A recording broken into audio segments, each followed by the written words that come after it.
শেখ হাসিনার পক্ষেই লড়াই করব। ট্রাইব্যুনাল কেন, সব মামলাতেই। আমি যেটা বুঝি যে ডক্টর ইউনূস মিনুয়েল বোধহয় রিয়েলাইজ করছেন যে এই সংশোধন এগুলো করা ঠিক হবে না। উনি গতকালকে আমি একটা সোশ্যাল মিডিয়ার দেখলাম, উনি বলছেন যে রাজনৈতিক দল যদি সংস্কার না চায় তাহলে নির্বাচন দিয়ে আমি চলে যাব।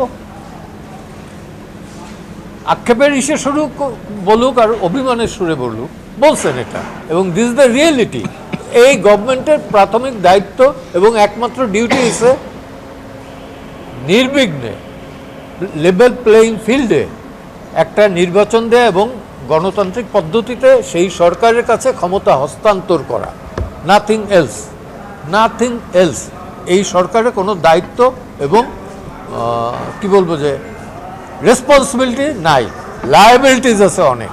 আমার মনে হয় যে বাংলাদেশ স্বাধীনতা যুদ্ধের পরে এবারই সর্বপ্রথম এই গণহারে মামলা হচ্ছে।